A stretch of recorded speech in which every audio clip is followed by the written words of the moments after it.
안녕하세요. 꾸민걸 PC입니다. 오늘 제가 소개해드릴 PC는 라이젠 9700X와 라데온 7800XT 기반의 성능 좋은 PC입니다. 이 PC 같은 경우에는 4월 30일 날 아주 멋진 남성분께서 오셔서 PC 제작을 지금 염두하고 있다. 견적을 한번 같이 짜서 어떤 게 더 좋은지 같이 상담하러 오셨었습니다. 그런데 같이 하나씩 부품을 짰어요. 고객님은 아마 아실 겁니다. 제가 쿨러를 하나를 보더라도 어떻게 보고 메모리를 보더라도 어떻게 보고 했는지 아마 꽤나 긴 시간 동안 같이 짰었고, 또 나름대로 둘이 이제 또 레이아웃을 한번 잡았었죠. 그리고 나서 이제 고객님께서 하루 정도 더 공부를 하고 생각을 해서 다음 날에 오시기로 약속을 하시고 가셨습니다. 그리고 나서 5월 1일 날 다시 이제 오전에 오셔서 이제 결제하시고 가셨는데, 그렇게 돼서 완성된 이제 견적이 있었고, 그다음에 이 PC, 오늘 제작한 이 PC입니다. 지금 꾸민거 PC 같은 경우에는 여러분들도 아시다시피 재고 상품을 두고 판매를 하는 게 아니라 또 폭넓은 시야의 견적 작성과 그다음에 온전한 워런티 기간을 보장받기 위해서 바로바로 고객님께서 주문하신 이후에 상품을 수급하고 있습니다.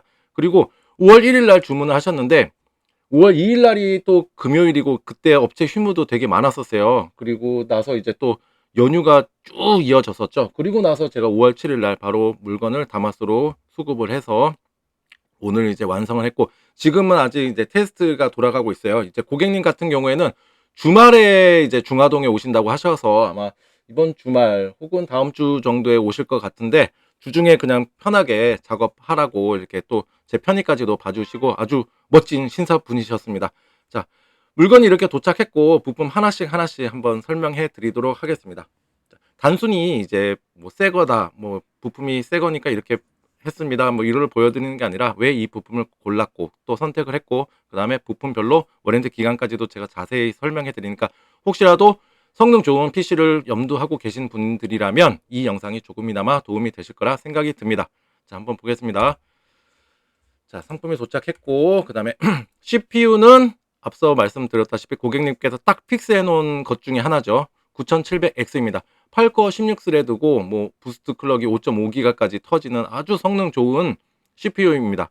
고객님께서는 조금 이제 라데온을 되게 좋아하시는 것 같더라고요. 그래픽 카드도 이제 고정해서 오신 거를 보니까. 자, 뭐 이거는 제가 더할 말이 없죠. 뭐 성능 좋다는 건 여러분들도 다 아실 거고, 뭐 9600과의 성능 갭 차이가 상당히 많이 나는 CPU입니다. 자, 한번 개봉을 하고, 또 별도 사제 쿨러를 장착하기 때문에 정품 쿨러를 안 쓰고, 그 다음에 이제 CPU 본품만 꺼내 놓은 상태고요. 그리고 고객님께도 제가 말씀드렸었죠. 이렇게 CPU를 샀을 때 번들 쿨러가 들어있다 그러면은 어느 정도 온도 발열이 그렇게 높지 않구나 라고 생각하셔도 좋습니다. 왜냐하면 굳이 넣어서까지 준다 하면은 우리 번들 쿨러로도 이 열 제어가 가능하니까 우리 걸로 쓰세요 라는 말이 되는 거고, 만약에 쿨러가 없다 그렇게 되면은 우리 번들 쿨러로는 조금 힘드니까 별도로 사제 쿨러 성능 좋은 거를 사서 쓰세요 라는 말과 의미가 상통한다고 보시면 되실 것 같습니다. 얘 같은 경우는 쿨러가 있죠. 그래서 그렇게 발열적으로는 그렇게 골치 썩을 일이 없는 그 CPU 중에 하나입니다. 성능은 좋으면서도 발열이 적다. 굉장히 좋은 CPU죠. 그 다음에 이렇게 한번 보여드렸고, 그 다음에 메모리 같은 경우에는 이것도 제가 추천을 해드려서 한 건데, 사실 뭐 삼성의 이슈도 있었고 SK 하이닉스가 또 가격이 굉장히 비싸고, 그 다음에 SK 하이닉스의 부품을 가져와서 재생산해서 판매하는 회사가 여러분들도 에센코어라는 회사인 거는 다 아실 겁니다. 에센코어 제품이고, 그 다음에 클레브 볼트 V, 그리고 이제 메모리 클럭이 5600이 아니라 6000으로 선택을 했습니다. 조금이나마 성능 좋게 뽑아 드시라고 이렇게 선택을 한 거고, 5600을 가지고 뭐 오버클럭을 한다거나 하시는 분들도 많은데, 이 제품 같은 경우는 아예 XPU, EXPU를 먹여가지고 6000으로 안전하게 쓰실 수가 있고, 그 다음에 램 방열판도 장착이 돼 있어서 굉장히 효율이 좋은 메모리이고 안정성도 좋습니다. 무상 AS 기간은 제품이 생산되는 동안 계속 받을 수 있는 리미티드 라이프타임 워런티죠. 여러분들도 아시다시피 제품이 생산되는 동안 꾸준하게 AS를 받으실 수 있는, 기간이 정함 없이 되게 메모리 때문에 고칠 썩을 일은 없으실 것이다 라고 생각이 듭니다. 그리고 이분 같은 경우에는 케이스도 이제 선택함에 대해서도 굉장히 신중하셨었는데, 뭐 외관적으로 나타나는 그런 LED라던가 이런 거는 최대한 자제해 달라고 말씀을 해 주셨습니다. 그리고 이 제품 같은 경우도 이따가 조립하면서도 제가 알려드리겠지만 방열판이 달려 있음에도 불구하고 메모리 높이가 높지가 않아요. 그래서 여러 쿨러와의 호환성도 굉장히 좋다. 공랭 쿨러와의 호환성도 좋다라고 보시면 되실 것 같습니다. 자, 이렇게 유통사를 알려주는 스티커까지 붙여놨고요. 그다음에 SSD도 이제 고객님께서 하루 정도 이제 고민을 하시다가 선택해갖고 오셨는데, 저 같은 경우는 원래는 처음에는 5.0으로 이제 추천을 해드렸는데, 근데 고객님께서 5.0으로 가는 것보다는 그냥 4.0에서 그냥 SK 하이닉스 P41 제품이 더 낫다고 판단을 하셔서 이렇게 선택을 해주셨고, 그리고 주로 사용하시는 업무량을 봤을 때나 업무 환경을 봤을 때도 그냥 이거로도 충분하다 생각해서 이렇게 하신 거고, 나중에라도 추후 업그레이드가 가능하니까 아주 좋은 제품으로 선택을 잘 하신 것 같습니다. 하이닉스 P41 SSD, 이건 뭐 SSD계의 명품 SSD죠. 그 다음에 제품을 뜯어보고, 그 다음에 이렇게 돼 있고, 이제 요 정품 알려준 이 스티커는 이 위에다가 제가 붙인 게 아니라 뒷면에다 붙여놨어요. 여기에는 이제 방열판이 붙여지고 이제 써멀 패드가 붙여지기 때문에 그냥 제가 뒷면에다가 붙여놨습니다. 그다음에 그래픽 카드도 이제 고객님께서 이제 픽스를 해서 갖고 오신 건데, RX 7800 XT입니다. 원래는 에즈락 제품으로 가지고 오셨었는데, 에즈락이 제가 주문 당시에 이제 품절이 됐었어요. 5월 1일 날 오셨었는데 5월 1일 당시에 품절이 됐었고, 그 다음에 5월 7일 날 제가 상품 수급을 하기 위해서 보니까 에즈락 제품이 다시 올라왔어요. 그런데 예전보다 더 싸게 올라왔어요. 그래서 저는 고객님께 말씀을 드리고 할까, 더 저렴해졌다고 말씀을 할까 하다가 사실 이 제품이 훨씬 더 낫습니다. 에즈락 제품은 얘보다 훨씬 너무 좀 짧아요. 그리고 케이스 선정에서도 조금 그래픽 카드도 이제 조금 숏바디로 가는 경향이 있었는데, 어쨌거나 이 제품이 훨씬 더 낫다는 평이 더 많았었고, 그 다음에 뭐 쓰시는 뭐 피드백을 받아봤어도 에즈락보다는 이게 조금 더 낫다. 물론 에즈락이 나쁜 건 아니지만 그래도 그 가격 차이, 그 갭을 따져봤을 때는 이 제품이 훨씬 더 효율적이어서 저는 이 제품으로 선택을 했습니다. 그렇다고 해서 제가 에즈락으로 바꿔놓고 가격을 뭐 이제 싸게 뭐 제 이득을 더 챙기거나 그렇게 하지 않는 업체라는 것만 알아두시면 좋으실 것 같습니다.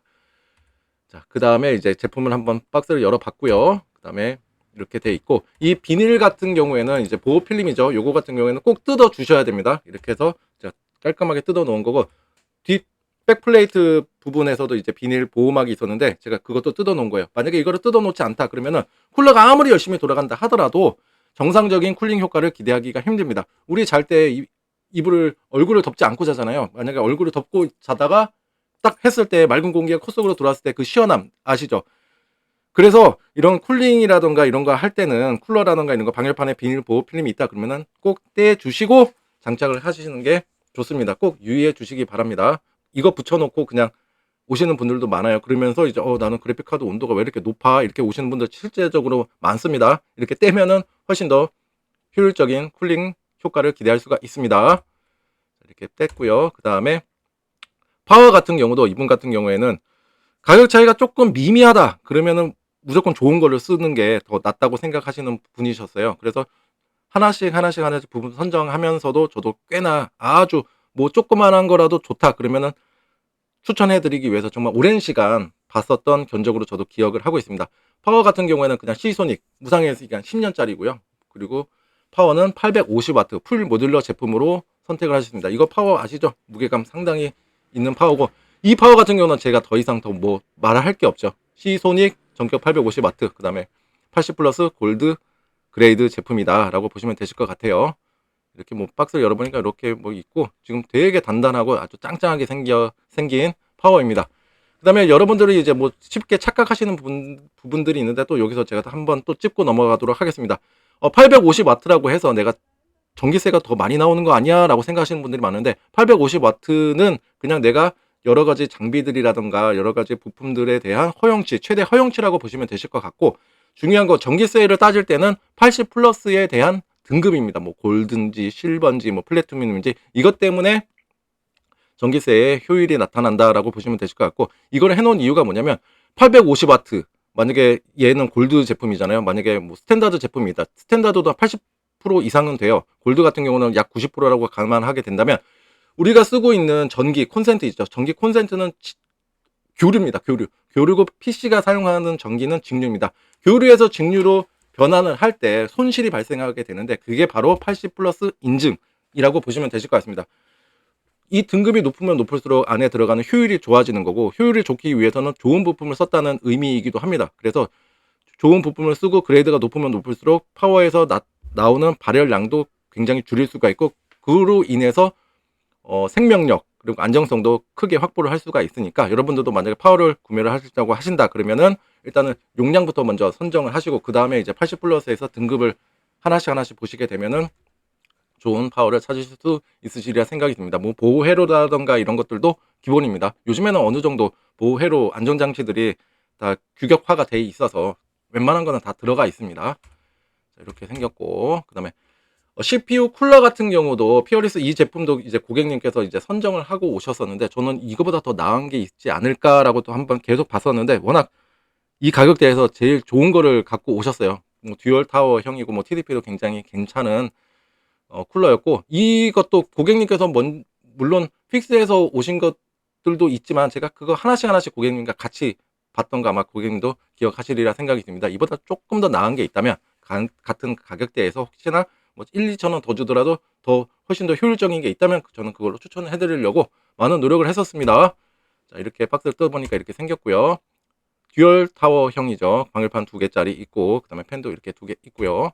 그 다음에 메인보드도 이것도 많은 선택을 했습니다. 원래 초기에는 이 제품이 아니었는데 제가 이 제품으로 했고, 전원부도 기존에 알고 오셨던 그 제품보다 훨씬 더 나은 걸로 제가 수정을 해서 이 제품으로 했고, 무엇보다 이제 무상 AS 기간이 1년이 연장을 해줬어요. 그래서 메인보드 같은 경우에는 무상 AS 기간 3년에다 플러스 1년이니까 4년 정도는 안전하게 쓰실 수 있으시리라 생각이 듭니다. 그리고 이 제품 같은 경우는 피드백이 굉장히 좋은 제품 중에 하나입니다. 자, 한번 박스를 열어볼게요. 아주 단단하게 생겼죠. 9700X만 하더라도 굳이 X 시리즈의 보드로 가시지 않으셔도 됩니다. B 보드로도 충분하게 성능 발휘라던가 이런 게 가능하니까 B 보드에서도 보시면 좋으실 것 같습니다. 이 제품 좋습니다. 그리고 그렇다고 해서 아주 저렴한 제품은 아닙니다. 그래도 어느 정도 급이 있는 제품이라는 거 알아두셨으면 좋으실 것 같습니다. 자, 그 다음에 이렇게 열었고요. 중간에 제가 뭐 SSD라던가 이런 거 장착하는 사진을 찍지는 않았네요. 보니까 이 안에 먼저 쿨러를 장착하기 전에 SSD부터 장착을 했고요. 여기 슬롯에다 했고, 물론 방열판 뒤에 붙어있는 써멀 패드의 보호 필름도 제거를 하고 장착을 했습니다. 간혹가다 이거 써멀 패드가 붙여져 있는데 보호 필름 장착 안 하셔가지고 또 SSD 온도가 높다, 갑자기 프리징이 걸린다 해서 오시는 분들도 계셨습니다. 자세히 보시면 방열판 뒤에 써멀 패드가 붙어 있고 보호 필름도 제거하시고 장착을 하셔야 또 원활한 쿨링 효과를 기대할 수 있습니다. 어쨌거나 성능 좋은 PC 같은 경우는 거의 열과의 싸움이 굉장히 많습니다. 이따가도 제가 한번 설명을 해 드릴게요. 조금이나마 열을 줄이는 게 중요합니다. 그리고 이제 메모리도 장착을 하고, 그 다음에 CPU 쿨러까지도 제대로 장착을 한 상태이고요. 그 다음에 이제 제가 메모리 이거 추천해 드린 거, 방열판이 달려 있음에도 불구하고 높이가 그렇게 높지가 않습니다. 그래서 지금 쿨러와의 간섭이 거의 없다라는 거, 요거 보여드리기 위해서 제가 한번 사진 한번 찍어 놓은 거고요. 만약에 쿨러와의 간섭이 너무 많다 그러면은 이게 쿨러가 앞에 있는 쿨러가 위로 뿡 올라오게 돼요. 그래서 정상적으로 방열판 쪽으로 바람을 못 불어주는 경우가 되게 많습니다. 그렇지 않으면은 얘 쿨러의 위치를 바꿔야 되겠죠. 지금은 어떻게 돼 있냐, 방열판 쿨러인데 이거를 이제 바꿔야 되는 경우도 있어요. 또 바꾼다고 하면 이 뒤에 있는 이제 아이오 실드 부분을 감싸고 있는, 전원부를 감싸고 있는 이 방열판이 또 간섭이 생길 수가 있어요. 그렇죠. 그래서 쿨러를 선택할 때나 메인보드 선택할 때, 그리고 메모리까지 잘 보고 선택을 하셔야 간섭 없이 호환성 좋게 장착을 하실 수가 있습니다. 이렇게 간섭이 없고. 자, 케이스 같은 경우에는 이것도 좀 말씀드릴 게 많은데, 뭘 할까 하다가 이거를 결국엔 이걸로 선택을 했는데, 또 제가 실수한 부분이 있어요. 이 케이스 같은 경우에는 여러분들도 알아두시면 좋으실 것 같습니다. 존스보 D31 메시라고 하는 케이스고요. 고객님께서는 일단은 책상에 놓기 위해서, 그 PC를 놓기 위한 장소가 약간 이제 조금 짜져 있는 그 사이즈라 그 안에 들어가는 PC 제작을 처음에 의뢰를 해주셨어요. 그래서 알아서 오신 케이스가 있었는데 가격이 제가 봤을 때 너무 비싸서 그 정도의 케이스에서 어떤 게 좋을까라고 이제 생각을 하다가 이제 이 제품을 골랐는데 큰 실수를 하게 되었습니다. 바로 이 제품 같은 경우에는 번들 쿨러를 하나도 주질 않습니다. 지금 얘 같은 경우는 그냥 샤시만 있고 옆에 유리만 있다고 보시면 되실 것 같아요. 이것도 제가 한번 보여드리도록 하겠습니다. 되게 위아래도 컴팩트하고, 그 다음에 뭐 옆 넓이는 비슷하고 길이가 약간 긴 케이스고요. 되게 무게감이 있는 아주 그래도 완성도가 높은 케이스입니다. 저도 이 케이스를 한번 처음 조립을 해봤는데요.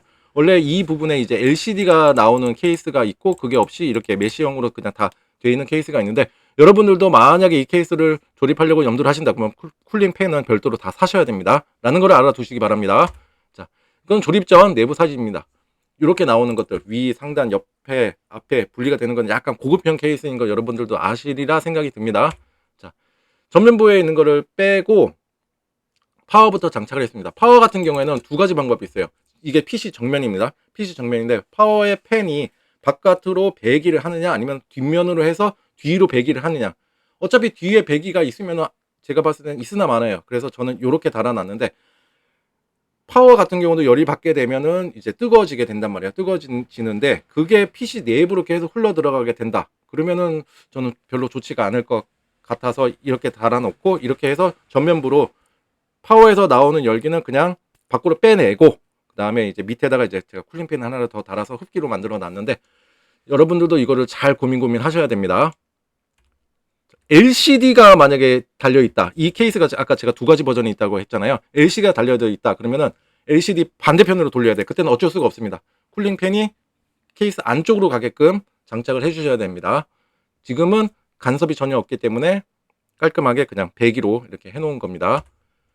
자, 그 다음에 이거를 배기라고 해야 될지 흡기라고 해야 될지 굉장히 어렵네요. 일단은 공기가 들어가서 어쨌거나 바람이 나오는 거니까 참 이게 참 애매하네요. 자, 어쨌거나 이제 메인보드를 이제 장착하기 위해서 고정핀입니다. 이 케이스 같은 경우에는 대략적으로 고정핀이 다 박혀져 있는데, 이 지금 구매한 B850M이랑은 딱 구멍 하나를 더 고정핀을 박아줘야 되는데, 꼭 고정핀 같은 경우에는 메인보드 홀의 개수와 일치하게 조립이 되어야 합니다. 그래야 첫 번째가 안정적인 메인보드의 결합이 중요한 부분이 있는 거고, 두 번째가 무거운 그래픽카드의 지지, 그 다음에 세 번째가 24핀짜리 뭐 케이블, 파워 케이블 있죠. 이거라던가 아니면은 전면부 패널 있는 부분에 이제 케이블을 연결할 때 메인보드 뒷부분과 케이스에 불필요한 접촉이 일어날 수가 있어요. 그거를 방지하기 위해서도 이게 꼭 필요합니다. 여러분들도 조립하실 때는 이 메인보드 홀의 개수와 일치하게 고정핀을 박아주시는 것이 좋고, 이 고정핀의 조립만 보더라도 얼마나 조립을 세심하게 하였는지 알 수 있는 척도이기도 합니다.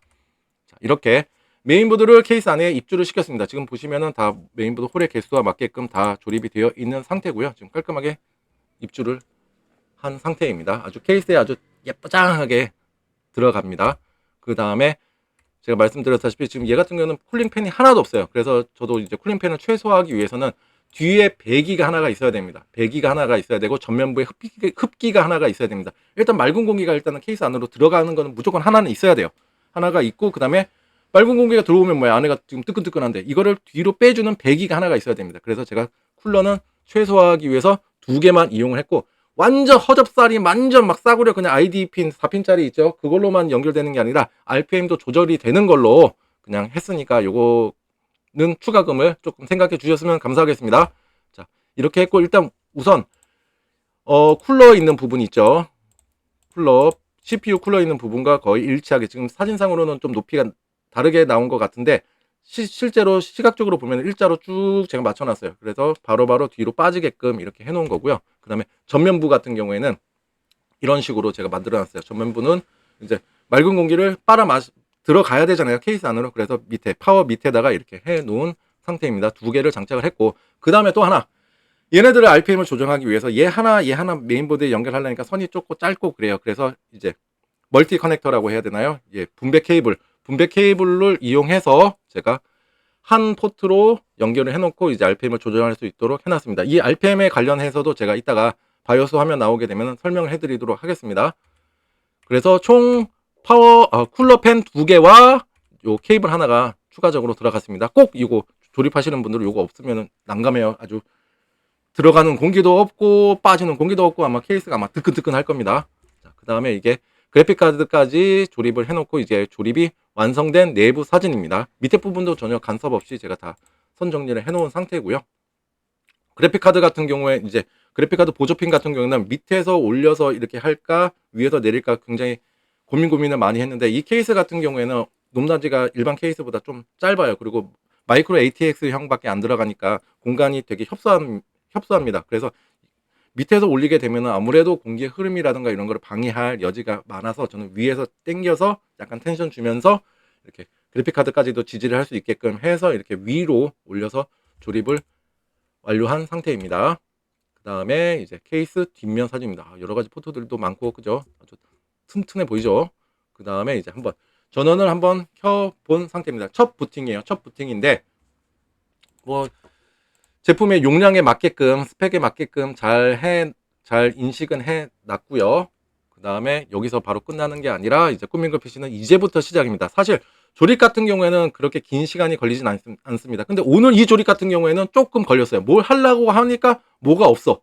이거 영상들도 아마 유튜브에 많이 올라와 있을 건데요. 아마 뭐 하려 그러면 좀 뭔가 아쉽고 뭐가 없네 하는 것들이 되게 많아요. 그래서 그리고 이 케이스 조립을 하실 때는 좀 팔힘도 많이 세야 됩니다. 돌렸다 해야 되니까. 그리고 또 공간적으로 좀 협소한 부분들이 있어서 조금 긁히거나 하는 경우도 좀 많으니까 주의해서 조립하시기 바랍니다. 일단 첫 부팅은 이렇게 이루어졌고요. 여기서 바로 출고가 아니라 뭐부터 하냐. 일단은 바이오스 버전부터 확인을 합니다. 그리고 바이오스 버전은 0825라고 하는 버전이고요. 그 다음에 메모리, CPU는 정상적으로 장착이 되어 있고, 메모리 같은 경우에는 6000으로 샀는데 지금 현재 4800으로 잡혀져 있죠. 그래서 EXPO를 제가 이따가 활성화를 시킬 거고, 일단 우선적으로 메인보드 제조사 홈페이지에 들어가서 한번 바이오스가 어디까지 나와 있는지를 한번 확인을 해봤어요. 그래서 한번 보니까 지금 고객님, 이거 지금 제가 첫 조립하자마자는 지금 0825 버전인데, 0825 버전을 보니까는 2024년 12월 19일 날 올라와 있는 버전이었고요. 그 다음에 제가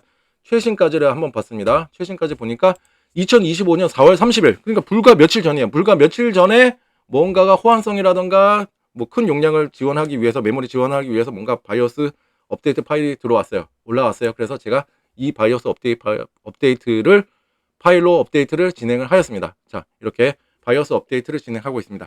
바이오스 업데이트는 제가 늘 강조하지만은 지금 PC 사용에 아무런 문제가 없다 하시면은 절대로 하시지 말기를 바랍니다. 이거는 메인보드 제조사에서도 마찬가지입니다. 현재 사용에 문제가 없다 하지 마세요라고 권고하는 이유 중에 하나가 뭐냐면, 메인보드 바이오스 업데이트를 하다가 실수를 하게 되거나 실패를 하게 된다 그러면은 메인보드 바이오스는 브릭스 상태, 벽돌 증상을 겪게 됩니다. 그래서 켜도 아무런 반응이 없거나 켜도 화면 포스팅이 안 되는 이상한 증상이, 불량 증상들이 나타날 수가 있으니까 꼭 내가 바이오스 업데이트를 해야 되는 시점이 왔다, 그때를 제외하고는 건들지 말아 주시고, 그 바이오스를 업데이트를 해야 되는 그 시점에 대해서 제가 조금 더 정리해서 말씀해 드리면, 지금처럼 바이오스 업데이트 파일들을 봤을 때 문제들이 많은 이슈들이 있었다. 내가 갖고 있는 메모리에 대한 호환성이 더 좋아졌네. 혹은 NVMe SSD를 내가 추가적으로 장착을 하려고 하는데 얘에 대한 이슈가 있었는데 이게 이 바이오스 파일로 풀렸구나. 아니면 이제 새로운 CPU, 뭔가 하드웨어적으로 조금 업그레이드를 하실 때나 이럴 때를 제외하고는 하시지 않는 것이 좋습니다. 실수할까봐 그래요. 그리고 만약에 업데이트를 진짜로 꼭 해야 되는 이제 상황이잖아요. 그렇게 되면은 주변에 지인분들, 이제 엄마, 아빠, 삼촌, 할머니, 할아버지, 고모, 이모부까지는 알아보셔야 돼요. 바이오스 업데이트 하실 줄 아시는지. 그리고 그래도 죽어도 없다, 다 못하겠다, 바쁘시다 그러면은, 할머니는 할 수 있는데 좀 바쁘시다 하실 수 있잖아요. 그렇게 되면은 주변에 PC 가게에서 하시게 되면은 적어도 한 15,000원에서 한 25,000원 사이면 바이오스 업데이트를 받으실 수 있으시리라 생각이 듭니다. 괜히 긁어서 부스럼 만들지 말라고 말씀을 드리고 싶습니다. 자, 이렇게 바이오스 업데이트를 마쳤고요. 지금 이제 1028 버전으로 됐고, 이제 업데이트를 마쳤어요. 일단 꾸민거 PC 같은 경우는 제가 조립을 하고 출고할 때는 꼭 바이오스 업데이트를 해서 출고를 합니다. 또 고객님께서 이거를 가지고 계시다가 또 어떤 부품을 또 추가적으로 장착하실지도 모르고, 그 다음에 여러 가지 이슈들이 있었을 때, 문제점이 있었을 때 이거에 대한 픽스가 이루어진 거니까 최대한 안정성 있게 제가 출고를 하기 위해서 바이오스 업데이트를 하는 겁니다. 바이오스 업데이트는 소프트웨어적으로 하드웨어의 안정성, 성능, 그 다음에 호환성, 그 다음에 여러 가지 버그, 픽스, 이슈라던가 이런 거를 이제 보완하는 역할을 하죠. 자, 이렇게 업데이트가 되었고, 그 다음에 이제 메모리를 이제 EXPO를 활성화를 시켜서 지금 메모리 클럭도 6000으로 잡아놓은 상태입니다. 여기는 4800, 여기는 6000. 조금 빠르겠죠. 일반적으로 5600을 쓰실 텐데 조금 더 빠르게끔 안정성 있게. 이분 같은 경우에는 성능보다는 진짜 안정성을 조금 더 염두를 하셔가지고 고장 없이 오래오래 쓰고 싶다 하셔서 성능적으로 실험적인 도전은 하지는 않았습니다. 이것도 제가 이따가 좀 알려드리도록 할게요. 그 다음에 이 바이오스에서 자, 여러 가지를 만졌는데요. 일단은 여러 가지 이제 테스트를 진행을 하는데 거기에서 제가 온도적인 거를 많이 봤어요. 뭐 라이젠 지금 9700X 같은 경우는 뭐 시내벤치로 돌려도 아주 온도가 착하게 잘 나왔습니다. 지금 공랭으로도 충분히 잡히는 거고, 그다음에 내부 온도가 아무래도 콤팩트한 사이즈의 케이스이기 때문에 내부 온도에 대해서 제가 신경을 많이 썼는데, 흡기도 하나밖에 없고 배기도 지금 하나밖에 없기 때문에 이거에 대한 팬에 대한 RPM을 제가 조금씩 조절하면서 지금 최상의 값을 제가 지정을 해놨어요. 물론 얘가 팬이 풀로 돌게 된다 그러면은 안에 있는 온도는 떨어지겠지만 소음이 발생하게 돼요. 이거와 이거에 제가 크로스 지점을 제가 찾아가지고 해놨으니까 그냥 이대로만 사용하시면 좋으실 것 같습니다. 자, 그 다음에 메모리, 윈도우 상에서도 지금 메모리 6000으로 잘 잡히고, 여기서만 바이오스에서만 잡히면 뭐예요? 내가 실질적으로 써야 되는 곳은 윈도우인데 여기서 이제 4800으로 잡히면 조금 안타깝겠죠. 지금 6000으로 정상적인 수치로 잘 잡아놨고요. 그 다음에 먼저 SSD, 고객님께서 고르셨던 SSD에 대한 성능 평가를 먼저 진행을 했습니다. 뭐 실전대 나오는 거 보니까 아주 잘 나오는 거죠. 속도 잘 뽑아주는 SSD고, 뭐 SK 하이닉스 P41 같은 경우는 뭐 더 이상 뭐 말할 게 없죠. 그 다음에 메모리입니다. 메모리. TM5 사실 테스트 중에서는 메모리가 제일 오래 걸립니다. 지금 총 0부터 15, 총 16가지의 테스트를 진행하고, 저는 이제 주기, 사이클을 한 10주기를 주거든요. 그래도 뭐 5주기에서도 나타나면 뭐 좋겠지만 분량이라는 걸 확실하게 잡기 위해서 10주기로 줍니다. 이게 시간이 제일 오래 걸립니다. 여러분들도 제가 예전에 뭐 영상 올리는 거에서도 TM5 어떻게 세팅하고, 그 다음에 보통 이제 다운 받았는데 나는 뭐야 6개밖에 없네 테스트 과목이, 이거 어떻게 제가 조절하는지도 여러분께 한번 알려드린 영상이 있으니까 한번 참고로 보시면 좋으실 것 같습니다. 이렇게 얘는 시작을 하고요. 그 다음에 이제 시내벤치를 돌리게 됩니다. 시내벤치는 진짜 아주 좋은 벤치 프로그램 같아요. 벤치 프로그램이면서도 테스트용 프로그램, 안정성을 테스트할 수 있는 프로그램이라고 보시면 되실 것 같은데, 시내 벤치를 꼭 할 때는 이렇게 옆에다가 온도를 테스트할 수 있는, 온도를 보여줄 수 있는 프로그램을 같이 실행해 주시는 것이 좋습니다. 시내 벤치 같은 경우는 CPU에 정말로 많은 부하를 줘서 CPU의 온도를 많이 올리게 하는 프로그램 중에 하나예요. 그래서 꼭 CPU 온도를 체크를 해 보셔야 됩니다. 무조건 나 점수만 나왔네, 이 벤치라는 것 자체가 그냥 나 점수만 나왔네, 괜찮게 나왔네, 높다 낮다, 또 점수에 굉장히 민감하신 분들이 굉장히 많은데, 점수도 중요하지만 안정성도 굉장히 중요하다니까. 안정성은 뭘로 판단한다? 여기서 CPU에 대한 온도로 판단한다고 보시면 되실 것 같습니다. CPU의 온도가 너무나도 높게 일정 시간 유지가 된다 그러면 정상적인 쿨러로는, 장착된 쿨러로는 그 쿨링 효과를 기대할 수가 없는 거예요. 그래서 CPU가 뭐를 하냐, 인위적으로 성능을 낮춥니다. 낮춰서 열을 떨어뜨리려고 하는 거예요. 이게 바로 스로틀링이라고 하는데 아마 들어보신 분들 많으실 겁니다. CPU에 대한 온도 컨트롤이 제대로 안 된다. 그래픽카드도 마찬가지예요. 온도 컨트롤이 안 된다. 그러면 스로틀링에 걸려서 인위적으로 성능을 낮추기 때문에 성능 저하 증상이 나타나게 됩니다. 자, 지금도 제가 온도를 계속 체크하고 있는 거고요. 돌리고 있는데도 60대대가 나와요. 아주 좋은 온도의 상태입니다. 그 다음에 이제 펌마크로 해서 그래픽 카드에 또 부하를 한번 줘서, 그래픽 카드 같은 경우도 지금 단순히 그래픽 카드 뿐만이 아니라 그래픽 카드와 파워와 같이 지금 테스트를 하고 있다고 보시면 되실 것 같아요. 지금 그래픽 카드 같은 경우에는 케이스와 지금 여기 밑에 면이 그렇게 넓지가 않아요. 넓지가 않아서 온도에 대한 테스트가 굉장히 중요합니다. 지금 밑에 팬도 장착을 하지 않았고 마이크로 ATX형 케이스이기 때문에 그래픽 카드가 밑에 많이 내려와 있어요. 그래서 이거를 통해서 제가 얼마나 이 PC가 그 그래픽 카드에 대한 핫스팟을 한번 체크를 해보고, 그 다음에 에버러지 온도까지도 체크를 해봤는데 아주 정상적으로 아주 착하게 잘 나옵니다.